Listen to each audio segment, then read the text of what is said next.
Good morning, my dear students. In the last class, we are discussing about census.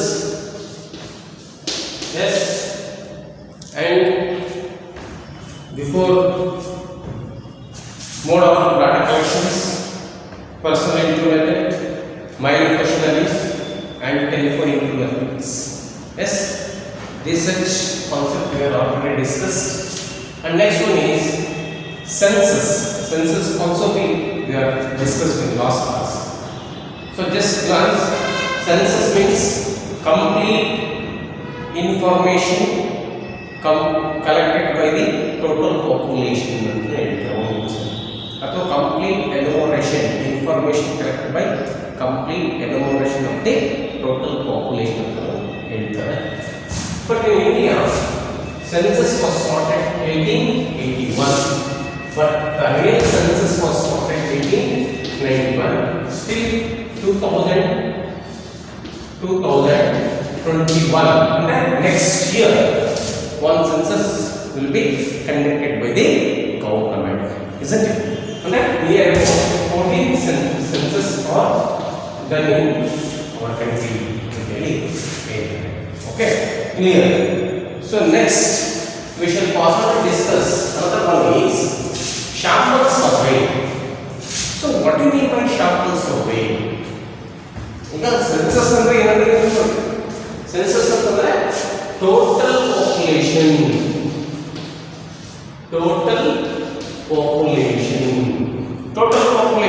ಗೆ ನಾವು census ಅನ್ನು ಮಾಡ್ತೀವಿ ಅಂದ್ರೆ ಯಾವ ಪಾಪ್ಯುಲೇಷನ್ ಗೆ like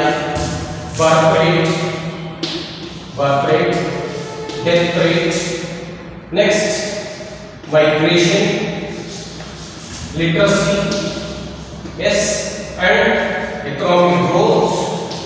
Yes, these concepts we are discussed in census. Yes, okay. It is complete enumeration of the total population. Each and every elements of the information or data collected by is called census. Okay, clear. But sample survey means what? It is quite different. Sample survey means it is only selected peoples. Okay, sample survey means only selected peoples or selected peoples of the small group of the population. ಈಗ suppose 100 people ಇದ್ದಾರೆ, 100 people ಇದ್ದಾರೆ. ಇದರಲ್ಲಿ ನಾವು only 10 members ಅನ್ನು ಮಾತ್ರ ನಾವು ಏನು ಮಾಡಬೇಕಂತ ಸರ್ವೆ ಮಾಡಬೇಕು. Yes, only selected 10 members we collect the information. That is called sample survey. Okay, sample survey means the real investigator collect the information only for selected peoples from the total population or group of the population. This is called census. Sample survey. Okay, clear? Total census is total population, isn't it? But sample survey idರಲ್ಲಿ ಈ total population ನಾವು India ದೇಶದಲ್ಲಿ 120 crores ಇದೆ. ಈ 120 crores ಅಲ್ಲಿ only selected peoples ಅಂದ್ರೆ near about 1000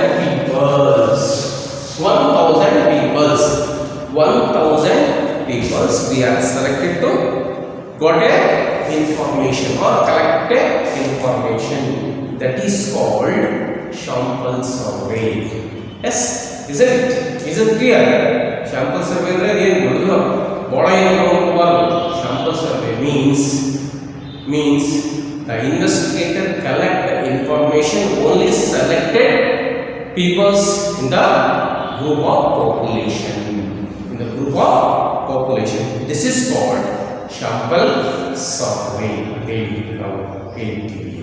Okay, is it clear? So ಈಗ ಈ sample survey ಮತ್ತೆ census ಏನು ಡಿಫರೆನ್ಸ್ ಇದೆ? sample survey and census. Difference in India. Sample survey is very less cost. Less cost. Yes. Sample survey less cost. Like total group of the population information collect use ಮಾಡೋದಿಲ್ಲ. Here only selected people. But census is more cost. Yes. More cost. Yes. And here we have considered all the population, total the group of the population. But here only selected people's collecting information. Here total population collecting information. It takes more cost ಅಥವಾ costly ಅಂತ ಹೇಳ್ತೀವಿ. ಇದನ್ನ less cost ಅಂತ ಹೇಳ್ತೀವಿ. Next second one, less time. Less time. It is more time. Yes, it is more time. Yellow population, total population information collect ಮಾಡೋದ್ರಿಂದ it takes more time. Only selected people's collecting information, it is take a less time to anything. Next, third one, it is more precious and accurate data.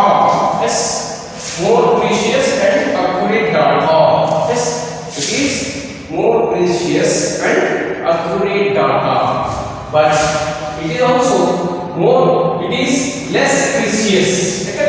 Some people are uneducated, some people are educated, some people are knowing the information, some people are unknowing the information. So that reason census ಅಲ್ಲಿ ನಾವು information ಅನ್ನ correct ಆಗಿ accurate ಆಗಿ collect ಮಾಡೋದಕ್ಕೆ ಸಾಧ್ಯ ಇಲ್ಲ.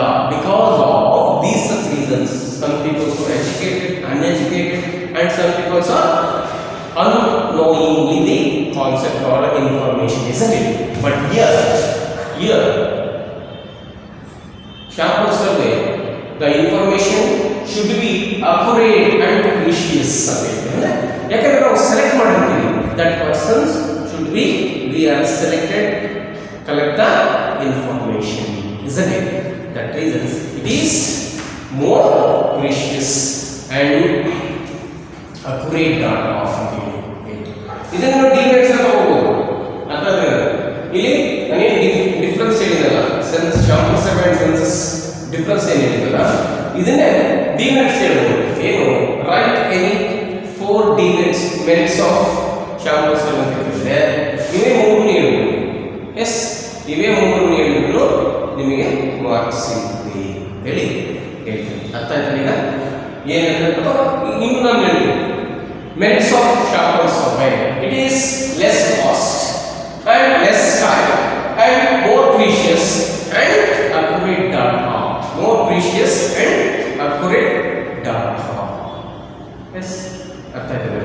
ಅಥವಾ difference ಕೇಳಿದ್ರೆ ನಾವು ಹೇಳೋದು ಇಷ್ಟು ನೋಡ್ಕೊಂಡ್ರೆ ಇದಕ್ಕೆ ಅಪೋಸಿಟ್ ಆಗಿ ನಾವು ಹೇಳ್ಕೊಂಡ್ರೆ ಅದು difference between the census data, census and sample survey ಅಂತ ಹೇಳಿ ಹೇಳ್ತೀವಿ. Is it clear? Okay. Next, sample survey can be divided 2 types. Sample survey can be divided 2 types.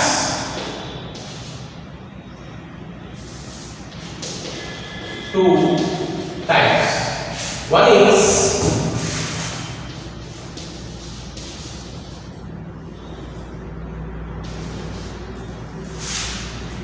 random sample survey. Okay, what is random sample survey? And second one is non-random sample survey. Non-random sample survey. Yes, sample survey can be divided 2 types. One is random sample survey, and second one is non-random sample survey. ಈಗ first one ಏನು random sample survey ಅಂದ್ರೆ ಏನು ಅರ್ಥ ಮಾಡ್ಕೊಂಡಿದ್ದೀರಾ? random sample survey, it is also seen. Random sample survey means here also the investigator collect the information randomly collect the information group of the populations. isn't it? Small group of the population, information collected by randomly, not all the students, only randomly. Suppose ಈಗ questions ಕೇಳ್ತೀವಿ, last ಕ್ಲಾಸಿಗೆ ಯಾವುದೋ questions ಕೇಳ್ತೀವಿ, ಅವಾಗ ಏನಾಗುತ್ತೆ, ಎಲ್ಲರೂ questions ನಾನು ಎಲ್ಲರೂ ಕೇಳೋದು ಹೇಳ್ತೀವಿ, ಬಟ್ ಅದರಲ್ಲಿ ನಾವು ಯಾರು ಬೇಕಾದ್ರೂ ಕ್ವಶನ್ಸ್ ಕೇಳ್ಬೋದು, ಯಾವ ಕ್ವಶನ್ಸ್ ಕೇಳ್ಬೋದು. ರ್ಯಾಂಡಮ್ಲಿ ಅಂದರೆ ನಾವು ಯಾರನ್ನು ಸೆಲೆಕ್ಟ್ ಮಾಡ್ಕೊಳ್ತೀವೋ ಅವ್ರ ಮೂಲಕ ನಾವೇನು ಮಾಡ್ಬೋದು, ಆನ್ಸರ್ ಕೇಳ್ಬೋದು. ಅವ್ರ ಆನ್ಸರ್ ಕರೆಕ್ಟ್ ಹೇಳಿದ್ರೆ ಗುಡ್ ಅಂತೀವಿ, ಅಥವಾ ಅವ್ರೇನು ರಾಂಗ್ ಹೇಳಿದ್ರೆ ಮತ್ತೊಬ್ಬರು ನಾನು ಸೆಲೆಕ್ಟ್ ಮಾಡ್ತಾರೆ. ಈ ರೀತಿ randomly collected information from the group of the population. This is called random sample survey. ಅಥವಾ ಇನ್ನೊಂದು ಎಕ್ಸಾಂಪಲ್ ಇದೆ. ಈಗ ನಿಮ್ಮ ಕ್ಲಾಸಲ್ಲಿ CR ಅನ್ನು ಎಲೆಕ್ಟ್ ಮಾಡ್ಕೋಬೇಕು. CR ಅನ್ನು ಎಲೆಕ್ಟ್ ಮಾಡ್ಕೋಬೇಕು ಅಂತ ಏನು ಮಾಡಬೇಕು, ಎಲ್ಲರಿಗೂ ಸ್ಲಿಪ್ ಕೊಡ್ತೀವಿ, ಎಲ್ಲರಿಗೂ ಸ್ಲಿಪ್ ಕೊಡ್ತೀವಿ. ಆ ಸ್ಲಿಪ್ಪಲ್ಲಿ ನಿಮ್ಗೆ ಇಷ್ಟ ಬಂದಿರ್ತಕ್ಕಂಥ ಸ್ಲಿಪ್ ಮೆಂಬರ್ಸ್ ಇದ್ದಾರೆ. 1 A B C ಅಂತ 3 ಜನ ಇದ್ದಾರೆ. ನೀವು ಇದರಲ್ಲಿ ಯಾರನ್ನು ನೇಮ್ಸ್ ಅನ್ನು ಬರ್ತಾ ಇರ್ತೀರೋ ಬರೋದೆಲ್ಲ ಸ್ಲಿಪ್ಸ್ ಅನ್ನು ನಮ್ಗೆ ಕೊಡ್ತಿರೋದು.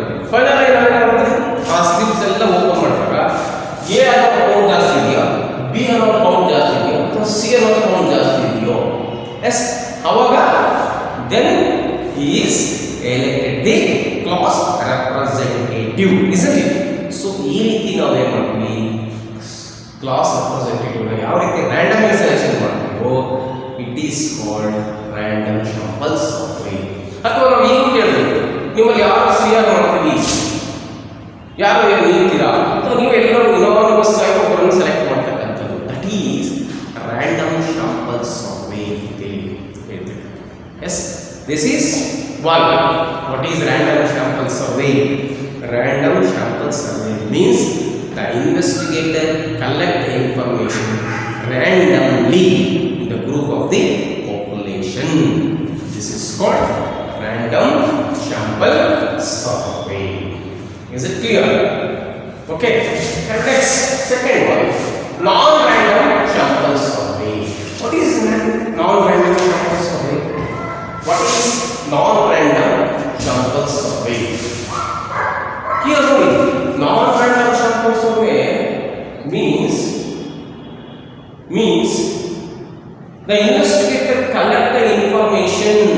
Investigator will collect the information only for knowing persons, only for knowing peoples. Knowing ಅಂದರೆ ಗೊತ್ತಿರ್ತಕ್ಕಂಥವರು, ರಿಲೇಷನ್ಸ್ ಇರ್ಬೋದು, ಫ್ರೆಂಡ್ಸ್ ಇರ್ಬೋದು, ಅಥವಾ ಪರ್ಚೇಸರ್ ಇರ್ಬೋದು, ಅಥವಾ ಓನ್ಲಿ ರೆಸ್ಪಾಂಡೆಂಟ್ ಇರ್ಬೋದು. ಅಂದರೆ the person, the information having the person should be the no by the investigator. ನೋಡಿ ಎಷ್ಟು ಹೇಳ್ತಾರೆ ಅಂದರೆ ಈ unknowingly persons here not considered, here only considered knowing persons ಅಂತ ಹೇಳ್ತೀವಿ ನಾವು. knowing ಅಂದರೆ ಆತ ಗೊತ್ತಿರಬೇಕು. ಯಾರಿಗೆ ಗೊತ್ತಿರಬೇಕು ಅಂದರೆ those who are collect the information, isn't it? Those who are collect the information or investigator knowing persons or knowing peoples, only for knowing peoples collected by the information. It is called what? Non-random sample survey. ಅರ್ಥ ಆಯ್ತಾ? what you ಕೇಳಿದ್ರೆ example, what is sample survey and write its types ಅಂತ ಹೇಳ್ತಾರೆ. ಅಥವಾ what is random and non-random sample survey ಅಂತ ಹೇಳ್ತಾರೆ. Random survey means investigator collect the information randomly in the group of the population. Clear? Non-random sample survey means the investigator will collect the information only for knowing peoples.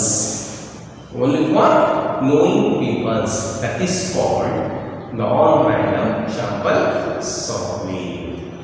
What clear? What simple. It is only knowing peoples. Investigator knowing peoples collect the information is called non-random sample survey. Random sample survey means the investigator collect the information randomly in a group of the is called what? Random sample survey and non-random sample survey. And third one, sample error.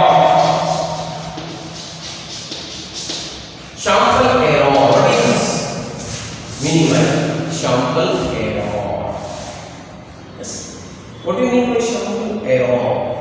It is also another most important. Even example single second in sample error very simple. Actual value sample error it is considered actual value and estimate values. Where is the difference in sample error? What do you mean by sample error? What do you mean by sample error? Sample error means difference between actual value and estimate value. Yes, difference between actual value and estimate value. This is known as called sample error. Yes. Sample error. What do you mean by sample error? Sample error means the difference between actual value and estimate value. This is called sample error. So the actual value actual value. Actual value suppose ಈಗ ಒಂದು ನಿಮ್ಮ section ಅಲ್ಲಿ ಒಂದು 30 students ಇದ್ದಾರೆ, isn't it? All the students are not same height, isn't it? Some students, all the students are not same height ಅಂತ ಹೇಳ್ತಾರೆ, isn't it? Okay, someone 50 inches, someone 52 inches, someone 54 inches, someone 56 inches. Someone 58 inches, someone 60 inches, isn't it? Yes. So here actual value, average value consider average value average inches of the students. 5 students average founding. 5 students average is there. 50 inches there, or 52 inches there, or 54 inches there, or 56, 58 and 60 inches there. So you must know average and you go together. 1, 2, 3, 4, 5, 6. Yes, 6 n over 2 ಅಂತ. Yes, n over 2. 6 ಇದೆ. 6 ಅನ್ನು ನಾವು divided ಮಾಡಿದ್ರೆ ನಮಗೆ ಎಷ್ಟು ಬರುತ್ತೆ? Total ಮಾಡ್ಕೊಳ್ಳೋದು ಅಷ್ಟು ಟೋಟಲ್ ಮಾಡ್ಕೊಳ್ಳೋದು then you obtain by the 55 is an average. Yes, ವಸ್ತುದ ನಾವು ಡಿವೈಡ್ ಮಾಡಿದ್ರೆ ಈ ವಸ್ತು ಕೌಂಟ್ ಮಾಡಿ 50 52 54 56 58 and 60 ಟೋಟಲ್ ಮಾಡಿ 1 2 3 4 5 6 ವೇರಿಯಬಲ್ಸ್ ಅದನ್ನ ಡಿವೈಡ್ ಮಾಡಿದ್ರೆ then you obtain by the 55 ಅಂದ್ರೆ the actual value is 55. Yes, actual value is 55.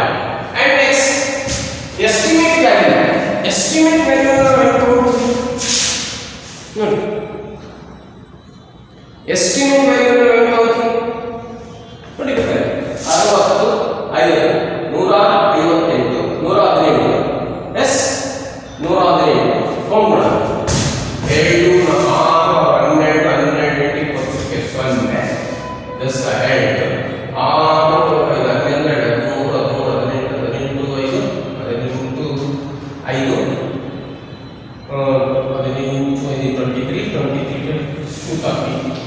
7 6 12 12 20 10 ahead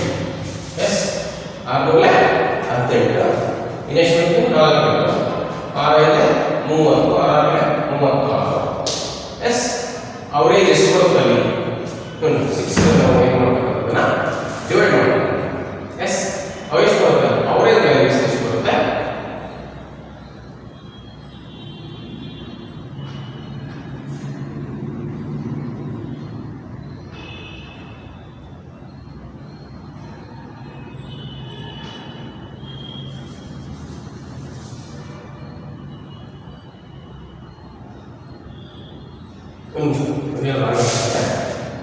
actual value and estimate value. So in calculation here just for average ಎಷ್ಟು ಬರುತ್ತೆ 52 ಬರುತ್ತೆ. Next ಈ estimate value ಎಷ್ಟು ಬರುತ್ತೆ? Estimate value ಅಲ್ಲಿ we consider lower value and higher value. Okay, lower value and upper value ಅಂತ ಎಷ್ಟಿದೆ? 50 ಮತ್ತೆ 60. ಅವೆರಡರ ಡಿಫರೆನ್ಸ್ ಎಷ್ಟು ಬರುತ್ತೆ? 110ನ ನಾವು 2 ಇಂದ ಡಿವೈಡ್ ಮಾಡಿದ್ರೆ ಎಷ್ಟು ಬರುತ್ತೆ? ಇದು ಸಹ 55 ಇವೆರಡರ ನಡುವಿನ ಡಿಫರೆನ್ಸ್ ನಾವು ಏನು ಕರೀತೀವಿ ಅಂದ್ರೆ ಡಿಫರೆನ್ಸ್ ಬರುತ್ತೆ ಕೆಲವೊಂದು ಸರಿ ಸಂದರ್ಭದಲ್ಲಿ. ಸೊ ಆ ಡಿಫರೆನ್ಸ್ ನಾವು ಏನು ಕರೀತೀವಿ ಅಂದ್ರೆ ಶಾಂಪಲ್ ಎರರ್ ಅಂತ ಹೇಳಿ ಕರೀತೀವಿ. ಅರ್ಥ ಆಯ್ತಲ್ಲ? This is called sample error ಅಂತ ಹೇಳಿ ಕರೀತೀವಿ. ನೆಕ್ಸ್ಟ್ ಶಾಂಪಲ್ ಎರರ್ ಆದ್ರೆ ನೆಕ್ಸ್ಟ್ ಬರ್ತಕ್ಕಂಥದ್ದು ಯಾವುದು ಅಂದ್ರೆ national sample survey organisation. National sample survey organisation. National sample survey organisation. This is ನೋಡಿ ಇಷ್ಟೆಲ್ಲ ನಾವು these are all methods collecting information, isn't it? Real investigator collecting information by the respondent or group of the population or any peoples. Okay, without government, either central government, either state government, also be establishment, someone data collections institutions, someone data collected institutions or information collect institutions ಅನ್ನ establishment ಮಾಡಿರ್ತವೆ. ಅದರಲ್ಲಿ NSSO is also one of the national sample survey organization ಅಂತ ಹೇಳಿ ಕರೀತೀವಿ. It is purely undertaken by the central government. ಯಾವುದು? central government. It is purely undertaken by the central government. ಇದರ ಮುಖ್ಯ ಉದ್ದೇಶ ಏನು? It is only collected by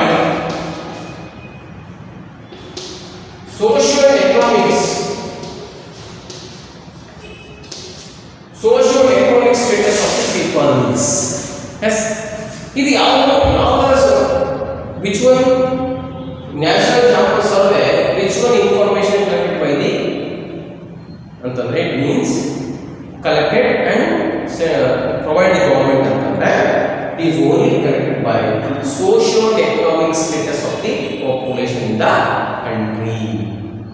ರಾಷ್ಟ್ರದಲ್ಲಿರುವ ಜನರ ಸಾಮಾಜಿಕ ಮತ್ತು ಆರ್ಥಿಕ ಜೀವನ ಸ್ಥಿತಿಗತಿಯ ಕುರಿತು ಅದೇ ಮಾಡುತ್ತೆ ಮಾಹಿತಿಯನ್ನು ಸಂಗ್ರಹಿಸಿ ಸರ್ಕಾರಕ್ಕೆ ಯಾವುದು ಟೋಟಲ್ ಫರ್ಟಿಲಿಟಿ ಇರ್ಬೋದು, fertility, mortality, yes, and PDM public distribution system ಇರ್ಬೋದು. ನೆಕ್ಸ್ಟ್ ಲಿಟ್ರಸಿ ರೇಷಿಯೋ ಇರ್ಬೋದು, literacy ratio, poverty, and next unemployment, poverty, unemployment, yes, and such others. Yes, these are all information collected and provided by the governments. Yes, ಇದು ಯಾವುದು? National sample survey organisation. Example ಇದು ಕೇಳ್ತಾರೆ, expand NSSO ಅಂತ ಕೇಳ್ತಾರೆ. ನೀವು simple ಆಗಿ ಏನು national N ಅಂತಂದ್ರೆ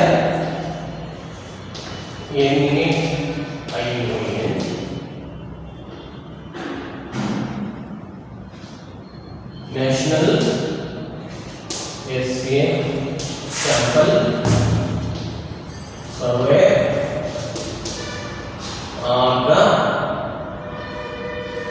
organization. Okay, yes, National Sample Survey Organization. It is purely established by the established by the central government. It is main aim collect the information, social and economic status of the peoples in the country. Social and economic status like fertility of the population, mortality, median public distribution, literacy ratio, and poverty and unemployment ratio. These such information provided by the government. What next? Next, CSO, second one, Central Sample Survey Organization. CSO, Central Sample Survey Organization. Yes, ಏನಂದ್ರೆ Central Sample Survey Organization. C ಅಂದ್ರೆ CENTRA, Central, SAMP, Samples Sample Organization. S, Central Sample Organization. It is also collected by the government. It is also another one important government data collection institutions. It is also collected many informations provided by the government. Example expand CSO, expand NSO. Yes, CSO only Central Sample Survey Organization. Central Sample Organization. CSSO CSSO Central Sample Survey Organization. NSSO National Sample Survey Organization.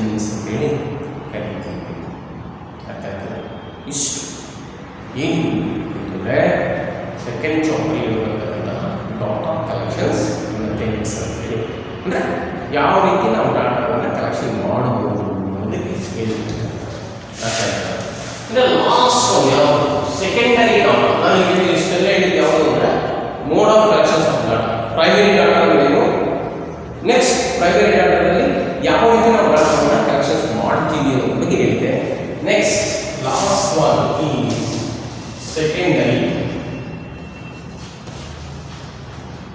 secondary data collection. What do you mean by secondary data? It is very simple and very easy. What do you mean by secondary data collection? The primary data collection first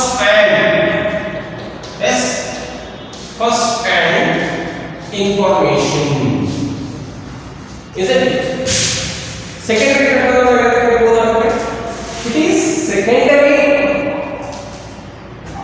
information. Simple second hand information. Primary data first hand information. Secondary data second hand information. Second hand information it means already data or information already collected by the one person and collected by another person. A person information already collected and received by the B person. This is A person collected information. This information collected by the B person. This is called secondary data. Okay, but clear what do you mean by secondary data? Secondary data means second hand information. Yes, okay, one. Another word I will know. Secondary data means here already collections of the data collected by the investigator. Yes, already data should be collected by the one person and collected by the and received by the other person. ಈಗ ನಾನು collect ಮಾಡ್ತೀನಿ, ನನ್ನಿಂದ ನೀವು ಇಸ್ಕೊಂಡ್ರೆ it is called what? Secondary data.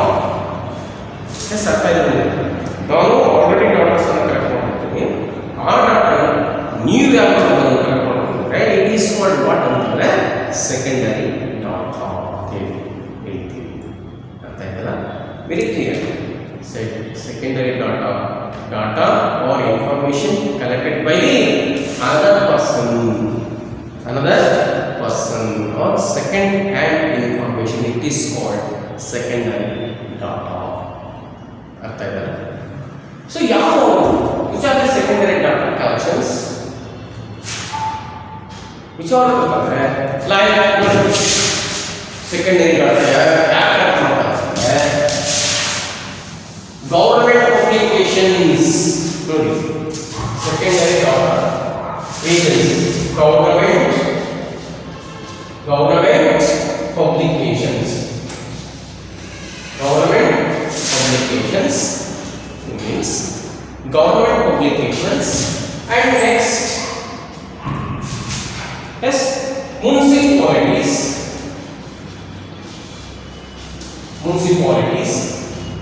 schools, college, yes, school, college. Next, other organizations, other agencies, and last one, other organizations. Yes, these such agencies collected information is called secondary data. ಈಗ suppose example, ಈಗ ನಿಮ್ಮ date of birth ಅನ್ನ ನಾವು ಎಲ್ಲಿ collect ಮಾಡ್ತೀವಿ? ನೀವು ಹೋಗಿರ್ತಕ್ಕಂಥ primary ಸ್ಕೂಲಲ್ಲಿ ಅಥವಾ SLCಯಲ್ಲಿ ಅಥವಾ PUCಯಲ್ಲಿ ಅಥವಾ ಡಿಗ್ರಿಯಲ್ಲಿ ನಾವೇನು ಮಾಡ್ತೀವಿ? ಕಲೆಕ್ಟ್ ಮಾಡ್ತೀವಿ. ಹೌದಾ? ಸೊ ಅಥವಾ ನೀವು ಬಿಗಿನಿಂಗ್ ಅಲ್ಲಿ LKG ಸೇರುವಾಗ ನಿಮ್ಮ ಡೇಟ್ ಆಫ್ ಬರ್ತ್ ಕಲೆಕ್ಟ್ ಮಾಡ್ತೀವಿ ನಾವು. ನಿಮಗೊಂದು ಇದನ್ನು ಕೊಟ್ಟಿರ್ತಾರೆ, ಮುನ್ಸಿಪಾಲಿಟಿ ನಿಮ್ಮ date of birth isn't it? ಅಲ್ಲಿ ಒಂದು ಡೇಟ್ ಆಫ್ ಬರ್ತ್ ಮೇಲೆ ನಾವು ಏನು ಮಾಡ್ತೀವಿ? ನಿಮಗೆ ಅಡ್ಮಿಷನ್ ಕೊಡ್ತೀವಿ. ಅದು ನಿಮ್ಮದು ಒರಿಜಿನಲ್ ಡೇಟ್ ಆಫ್ ಬರ್ತ್. ಅರ್ಥ ಆಯ್ತು? ಅಲ್ಲಿ ಕೊಡ್ತಕ್ಕಂಥ ಯಾವುದು? ಮುನ್ಸಿಪಾಲಿಟಿ ಇರ್ಬೋದು, ಅಥವಾ ಅದರ್ ಗವರ್ಮೆಂಟಿಗೆ ಪಬ್ಲಿಕೇಶನ್ಸ್ ಇರ್ಬೋದು, ಅಥವಾ ಅದರ್ ಏಜೆನ್ಸೀಸ್ ಇರ್ಬೋದು, ಸ್ಕೂಲ್ಸ್, ಕಾಲೇಜಸ್ ಇರ್ಬೋದು, ಮತ್ತು ಅದರ್ ಆರ್ಗನೈಸೇಷನ್ಸ್, ಇವೆಲ್ಲ ಇನ್ಫಾರ್ಮೇಷನ್ ಏನು ಮಾಡ್ತಾರೆ? ಕಲೆಕ್ಟ್ ಮಾಡ್ತಾರೆ. ಇಟ್ ಈಸ್ ಕಾಲ್ಡ್ ವಾಟ್ ಅಂತಂದರೆ ಸೆಕೆಂಡರಿ ಡಾಟಾ. ತಿಂಗಳು secondary data means the data already collected by these such agencies like government and other publications, municipalities, other ground functions, schools and colleges, other agencies and others organizations collect the information received by the investigator. Yes, collected by the investigator. This is called secondary data. This is called what? Secondary data. ಅಂತ ಹೇಳಿ ನಾವು ಹೇಳ್ತೀವಿ. ಇಷ್ಟು ನೀವು second ಚಾಪ್ಟರ್ಲಿ ಇದರ importance ಅಂದರೆ ಇಷ್ಟು ನೀವು ಇಲ್ಲಿ ಪ್ರೈಮರಿ ಡಾಟಾ ಅಂದರೆ ಅಂತ ಗೊತ್ತಾಯಿತು, ಸೆಕೆಂಡರಿ ಡಾಟಾ ಅಂದರೆ ಹೇಳಿದ್ದೀನಿ. ಪ್ರೈಮರಿ ಡಾಟಾ ಆದಮೇಲೆ primary data, next secondary data, next collections of mode of data collections. ಅದರಲ್ಲಿ personal interview method, merits and demerits, mailing questionnaire, merits and demerits, telephone methods, merits and demerits, paid survey, next census, next adamele sample survey. What do you mean by sample survey and its merits? Next types, random sample survey, non-random sample survey, and sample error. Next, last, NSSO, CSSO. Next, secondary data ಅಂದರೆ ಏನು ಅಂತ ಹೇಳಿದ್ವಿ. ಇಷ್ಟು ಈ chapter ನೀವು ಓದಬೇಕಾಗಿರ್ತಕ್ಕಂತಹ informations. ಅರ್ಥ ಆಯ್ತಲ್ಲ? ಇನ್ನೇನಾದರೂ ಡೌಟ್ಸ್ ಇದ್ದರೆ ಮತ್ತೆ ನೀವು ನಮಗೆ ಮೆಸೇಜ್ ಮಾಡಿದ್ರೆ ಯಾವ ಡೌಟ್ಸನ್ನು ಕ್ಲಾರಿಫಿಕೇಷನ್ ಮಾಡ್ತೀನಿ. ನೆಕ್ಸ್ಟ್ ನಿಮಗೆ ನೋಟ್ಸನ್ನು, ಫಸ್ಟ್ ಚಾಪ್ಟರ್ ಸೆಕೆಂಡ್ ಚಾಪ್ಟರ್ ನೋಟ್ಸನ್ನು ನಾನು ನಿಮಗೆ PDF ಮೂಲಕ ಅಪ್ಡೇಟ್ ಮಾಡ್ತೀನಿ. ಓಕೆನಾ?